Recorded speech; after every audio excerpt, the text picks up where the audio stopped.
Hi there, I'm Mikaria Drake, and this is Cost Talk Live. And today we're going to talk about build books. And my last stream, somebody asked a question about build books, and so we decided that we would do a whole session about build books. So, a build book is what you bring with you when you are competing in a masquerade or a costume contest at a convention. And basically, what it does is it shows the judges your progress, your techniques, all the things that you did, your reference photos, all that stuff. So we're going to go over the best way that in my opinion, one of the better ways to display all that information to make it easier for you and easier for the judges to get as much of that information as possible. So to start off, I have a couple of examples of build books to show you. Or I have an example of a build book and then a couple of examples of other things. But what I usually do is when I have my build book starting out, I make a couple of them. And I usually buy one of these little like 3-prong folders. You can get them literally at like a dollar store and get some clear projector sheets to put all of your pages in and print them in color. And you can make a couple of copies and give them to the judges, and that way they're not passing around one book. They have multiple books, so they can be looking at the same time. Because the issue is you usually only have about 3 to 5 minutes to talk to the judges. So you've got to get as much information as possible to everybody as you can. So the first thing you want to have in your build book is a reference photo of your character. And so in this case, I'm going to show you my Sapphire Tight build book, which I won Best Professional category at Sabo a few years back. So this was my build book for that. This was an intense, crazy build. There was a lot of stuff in it. So, and I'll talk about a little bit later how I balanced that. But the first thing you want to have is a reference photo. If it's fan art or an original design, then I would have your sketches, your drawings, those sort of things as your first page. I don't have it here, but you would also want to have some fabric samples also on these first couple pages to show the fabric that you use so that they can feel it, they can kind of see your ideas. If you did any dye work, like gradient dyeing, I would have a before and after also in the fabrics to show what it used to be versus what it is. So here's your reference photo. And then after the reference photo, the way that I break it down is kind of to go like section by section. And I also use my build books to help me talk to the judges.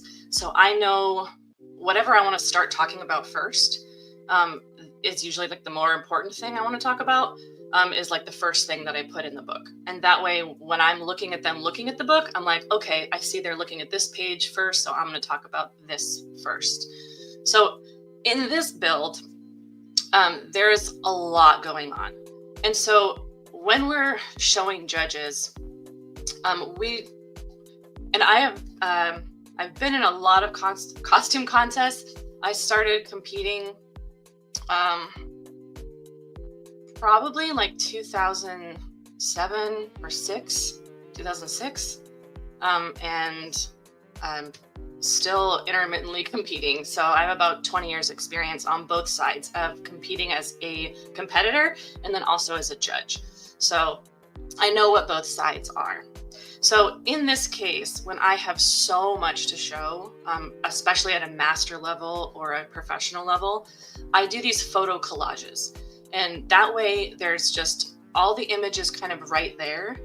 And then I just write a smaller blurb. Because if you write way too much, the judges can't read that. They won't have time to read it. They're going to look at the pictures. So remember, this is like a picture book and not like a story, like a kid's storybook. It's not a novel. You can't have half pages of writing because they just don't have time to read it, and they won't. Not that they don't want to, they won't have time. So you're going to do something very simple and basic. So like on this page, the pictures really speak for themselves. It's a process. It's a step-by-step process. I even numbered the pictures to show the order that this was constructed. So this was a tail that was made of 1-inch insulation foam, contact cement, and 2 8-foot sheets of insulation foam.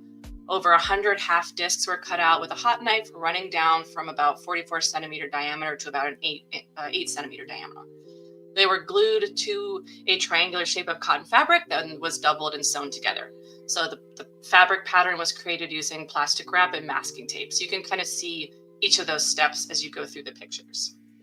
So it's quick to the point, tells everything we need to tell, and not a whole lot of writing, because you're also going to be explaining this in person. So I would be talking about this to the judges. So I don't have to have a whole lot written there, just enough for them to see. So then we go to the next page. And we have a little bit more. The tail was intense. So like this is about the cover of the tail. So that was the build interior. And I would definitely suggest that if you have something like this, that's like a really big part of your costume, where there was a big internal build and then an external build. So there's like a framework, like wings. You want to show that framework and then show also the outer, the fabric or the feathers or all the stuff completed, so that they can really see how you built it from the very beginning. Because sometimes it's the process that makes you stand out. And so you want to make sure you're showing the beginnings and the framework and the interior stuff of builds like that. So this shows that the pattern, using 2 different layers, one of spacer mesh and then one for vinyl on the outside. And I talked a little bit about, losing some flexibility, but created more realism with the skin folds and padding. And fun fact about this build, I actually researched how they made those dinosaur suits, like the raptor suits that people can walk in. And it was a similar build to how they built their tails for those dinosaur suits. So that was kind of a fun thing I got to talk about too. So you can always add in some fun facts if you did research, things like that. And so also the tail measures about 7.5 feet in length. So also kind of giving some dimensions and showing them how big it is. And there's lots of pictures that show close-ups showing pieces going together and how it all comes together. Okay, so then we're going to move on from the tail. So the next page, wigs. So I think it's important. This particular cosplay didn't have a ton of wig styling. It just had like this crazy antenna thing that went all the way around my head. So that was really the only hard part about this wig to figure out. But if you are doing a lot of wig styling, you want to make sure you have, especially if you did coloring or airbrushing, things like that, you want to show the wig in its natural state, which I don't have a picture of mine, but this was a very flat, basic wig. So you can see in the first picture, I do have it normally, and then I have my guide that I'm going to use as the antenna guide that goes all the way around. But you want to have a picture of that wig standard, and then steps in between how it went. I don't recommend just having a picture before and then after. You want to show how you got to the after and be able to kind of talk about that process. So this one, I talked about foam rollers, dipping it in hot water, how I created that shape, and some of the things that I used, like the glue, letting it dry, and then removing the guide that kept it up. And then how that wig is held together, how it's there are sewn pieces that keep the loop from sliding down. So this one's not a super intense wig. I've done crazy wigs before, but you want to make sure that you show the structures underneath. How did you connect things, especially if you have pigtails or big ponytails? How did you secure that weight? Like, how did you use magnets? Are they detachable pieces? Are they sewn in? Are they glued in? Like, all those sort of things. Do you have a structure support underneath to hold those big pieces? All of those are important things that you want to highlight and talk about, because that's what the judges really want to know. Like, a lot of times we like to think, how did you think? How was your process? And what were the things that you thought through and tried to get to where you were? Because that can be very impressive. All of the thinking and the strategies that you put together to make something happen. All right, so next one.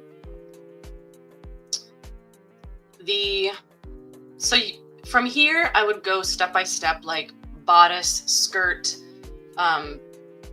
shoes, things like that, or props, so each one has their own kind of page of pictures. So this one is about the underskirt and overskirt. So it shows close-ups of my stitching.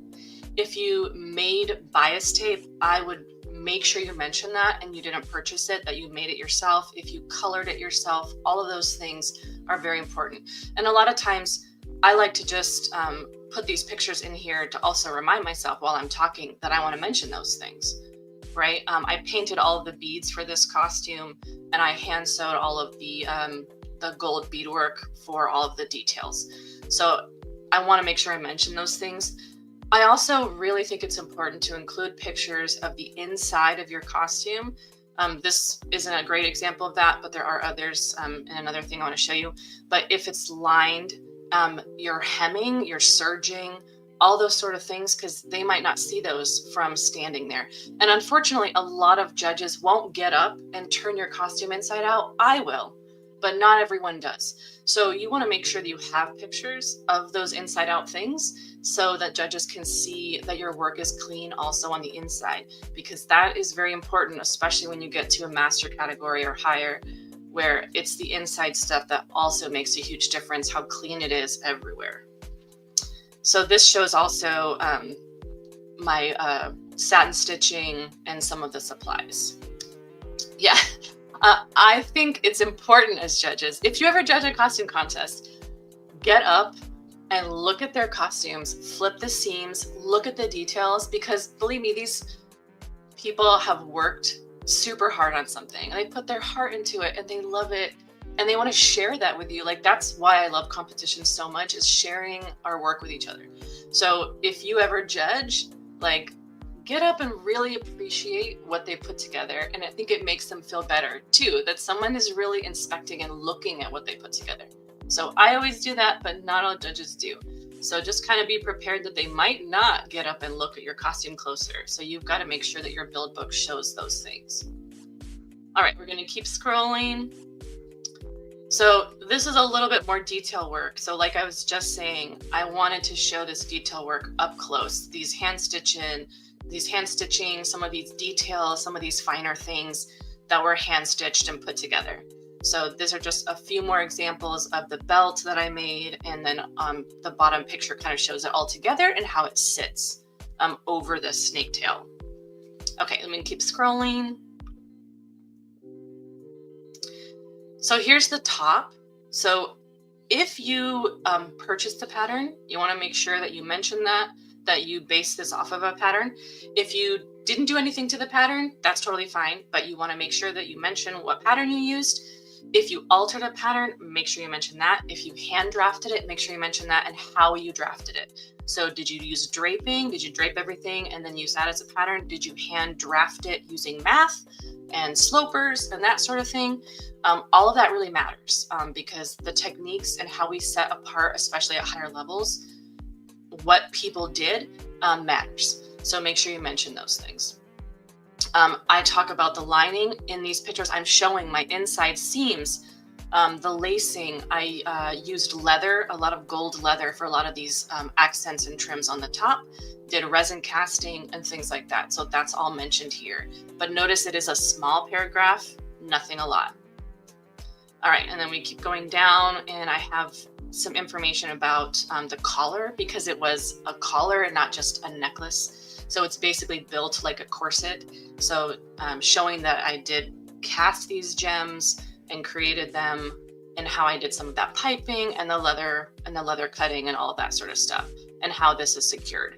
So there's just a little bit of information for that. And then we can keep scrolling down. And this was on the under bodysuit. And sometimes we don't think that, like this is just a mesh bodysuit, whatever. But some people, understand that different materials are really difficult to work with, and stretch mesh can be very difficult, and there's different techniques to use with it. So for this one, I used the armholes and the wrist cuffs are reinforced with a clear strapping, and they do that with a lot of formal dresses. They sew it into the seam. It helps it not snap and not stretch too much. So there are some of these little techniques that I wanted to make sure that I mentioned, because I feel like those are important. Also some close-ups again of the seams and showing my work and the pattern. So Jess says, even though it's easier bought, it's better to make if you can. Yeah, so with patterns, if you do it, it's always better to do something with your patterns, alter them, or draft parts of them if you can. I understand. I would expect that at a master level, but in anything lower than that, I think it's perfectly acceptable to use patterns. But you should be making sure those patterns fit you well, too. But she said she meant the clothing. Yes.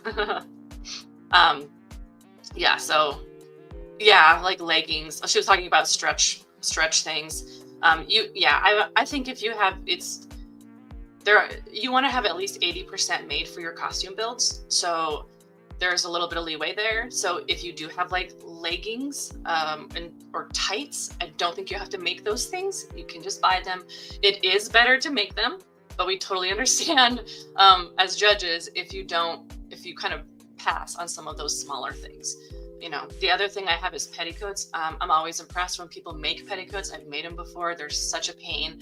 40 yards of tulle is pretty standard for a petticoat. So it's a lot. So it's way more impressive if you make it, but we also understand that maybe that's the thing that you didn't want to focus all of your time on because everything else was so much bigger. But there is a little bit of space for things you can buy and get away with buying. All right, so keep going. There's a little information about the hat because this is just kind of a weird pattern. So this is kind of where I'm just wrapping up little details and showing the patterns and then kind of the finished product. These are small pieces, so I don't need to go into tiny detail about all of them. Showing some of the teeth that I made for my necklace, that I sculpt those, just examples. Sometimes I feel like if your costume has a ton of detail, those things get lost in the overall appearance. So if you want something to kind of stand out a little bit, or you just want to make sure, hey, I also want you to see that I hand sculpted this or I did this, then you just have a picture to make sure they see that. And that way it's like in their mind and you know that you showed that detail that might have gotten lost in the shuffle of everything else. All right, keep going down. So here's, again, this nice collage that shows the details, the stitch work, the gold trim that I used, and how I did the cross for the details there. And then all of it kind of together at the bottom to show how all these pieces came together. So again, lots of pictures of up close details that show all these techniques that I used. And then we can go down. I think there's maybe 1 or 2 pages left. I know this was a big thing. So here's the armor pieces. So I do some foam work, but I'm not like an expert in foam work, but I do know how to do it and I do know how it works. So here's just, me showing the foam, the sealant, painting, and then how those pieces slide on and go on to the tail. So just a little bit of explanation of it, because this is not like a giant foam prop, weapon, or armor, but I wanted to make sure that I showed these little steps and how I did that. Okay, and then I think the last thing was I made slippers for this costume, and I've actually made shoes for a couple of my costumes, which is kind of insane. But if there are slippers or moccasins or sandals, I've made probably 4 or 5 cosplays I've made shoes for. So this one, I thought it would be really fun to make like grippy slippers made out of the same material as the snake tail, because you don't see my feet very much with this costume. But if you did, I wanted it to be the same material as the tail so that you didn't notice my feet, my tiny little feet sticking out. So I did make a pair of slippers with, they were pretty, made out of the snake material and with grippy bottoms so that I could shuffle around. And they actually had some little bit of padding in the bottom to, keep me from just nice, comfortable things to kind of walk around. And it was kind of nice to have comfortable shoes in a cosplay for once. I think that's it for this one. I don't think there's any more. Yeah.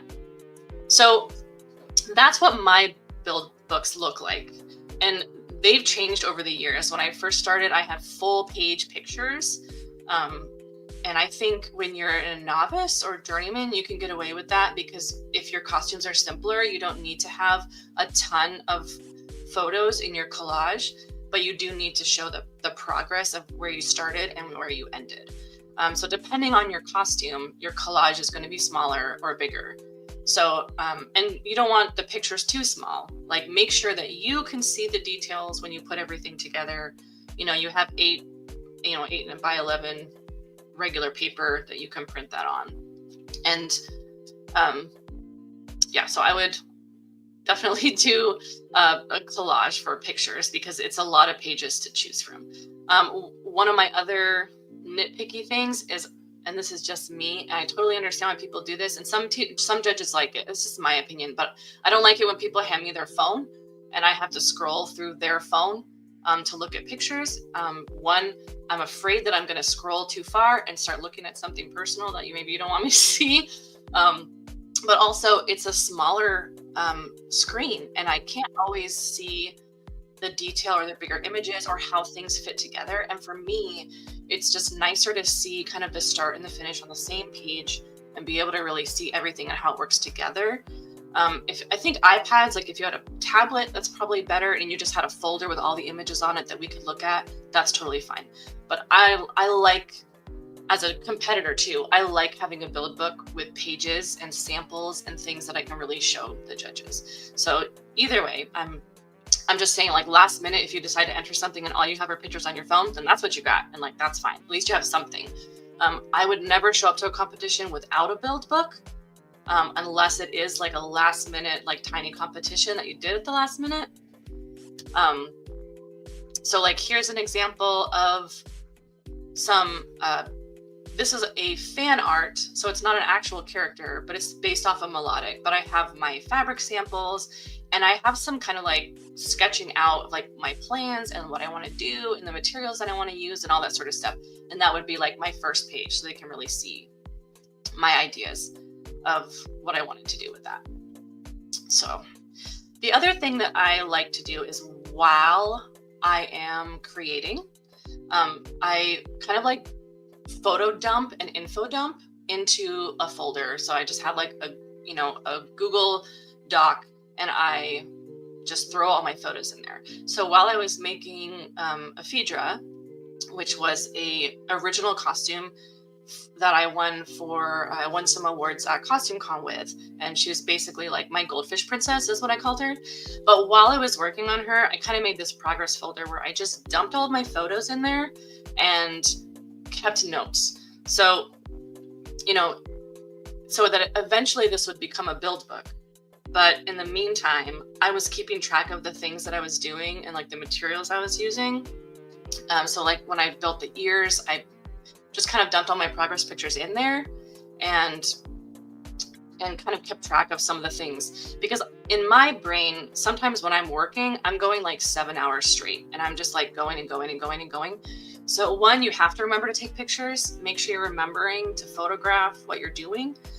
And when I do stuff like this, it helps me remember what I think is important, because like sometimes my brain doesn't, like, in the moment I'm like, oh, I gotta make sure I talk about this because like this was a huge ordeal, or like this was super complicated, or this is such a detail I'm proud of. So I want to make sure I put that in my little progress folder so that I remember to talk about that and put that in my build book, because I will forget. I will definitely forget about it.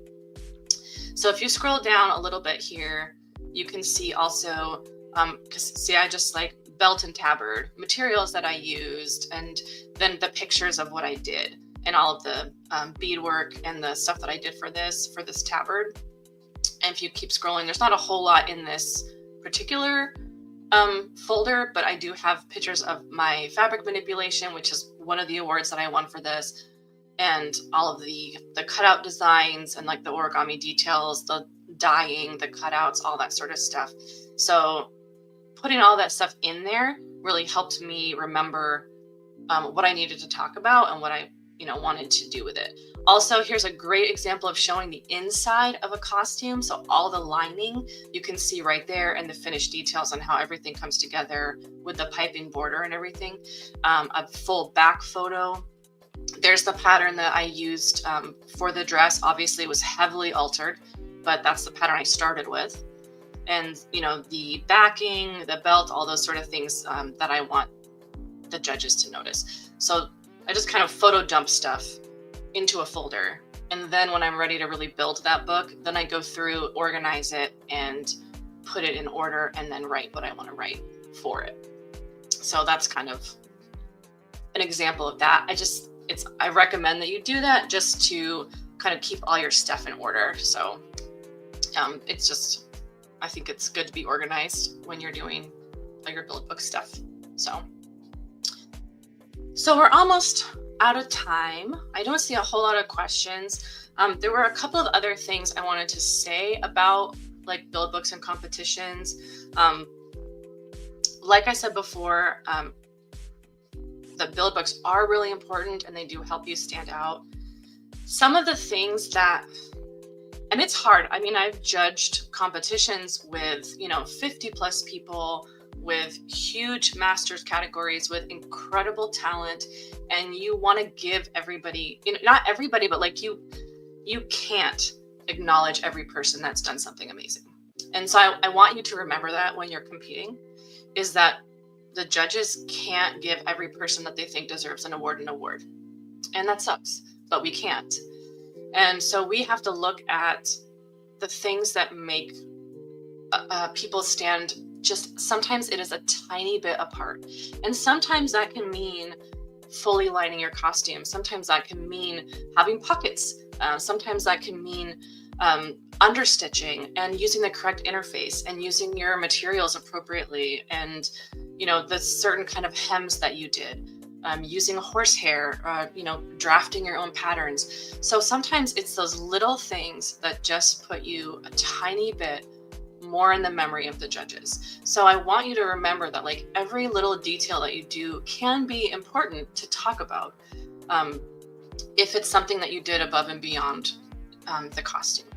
So I also want you to remember that if you don't win a competition, that it's really just like 3 or 4 people's opinions of your costume. And they probably aren't like, just because you didn't win doesn't mean that they thought that your costume was bad or that it's garbage, or that, it's completely natural to feel sad and disheartened and, upset that you didn't win something. And that's totally valid. And I think you should make space and prepare yourself to potentially feel that. But I also feel like it's important to wear your costume out on the floor and really get attendees' reactions and feel the love and support from your friends and the people at the con who are going to love your costume and think it's awesome. And I feel like the more people that you interact with and love your costume, the better off you'll feel, even if you don't win an award, because your costume was well received by everybody else. And sometimes that's that stays in our memory more, people's reactions to us just walking around the con. So I just kind of want to throw that out there. Don't ever slander judges or talk poorly about them, especially publicly on your social media, because you never know what happened behind, closed doors. And judges will argue, judges will fight with each other. And, eventually you only have 15, 20 minutes to make a decision for all of this. You've got to go. And, sometimes the people that we stand up for don't always win, or sometimes it's, a democracy vote or whatever.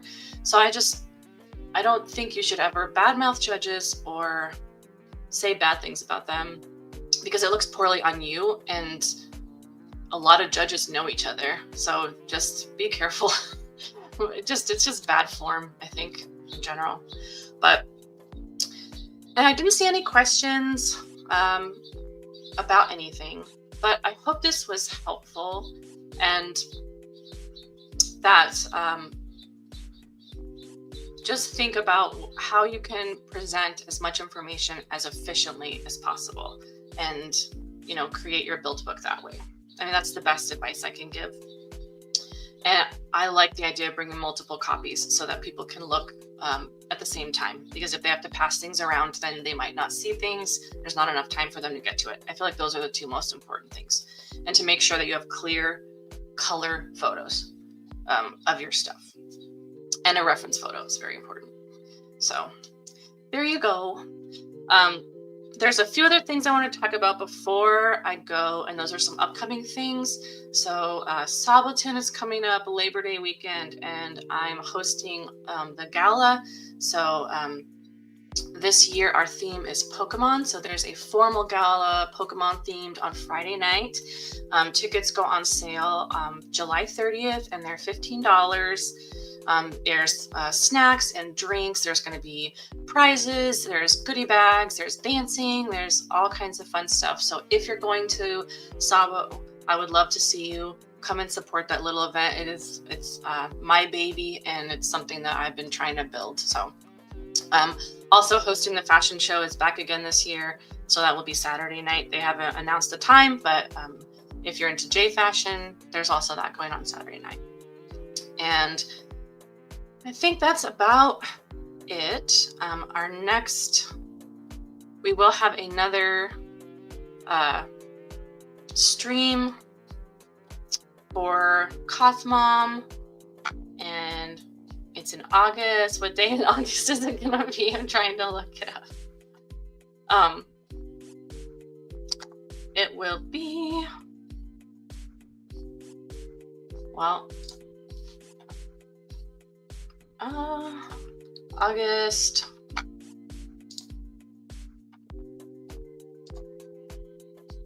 I believe it'll be the 16th. So, and if you have any ideas for a subject for that, or subjects for future episodes, like, please let me know, because we would love to get your input on things that you'd like to see. So popping in here. I'm going to go ahead and sign up. It is next CosMom is on August 23rd. Oh, August 23rd. Okay. So next CosMom streaming is August 23rd. Thank you, Jinx. So look forward to that. And if you have any questions about build books, you can hit me up on my Instagram, Mikaria Drake, and you can ask me any questions about anything, really. But if you have more questions about build books or competitions in general, feel free to message me there, and you can ask questions there. So I hope you have a great weekend, and happy crafting and happy cosplaying. And we will see you next time from Cos Talk Live. So thank you very much, and have a great weekend.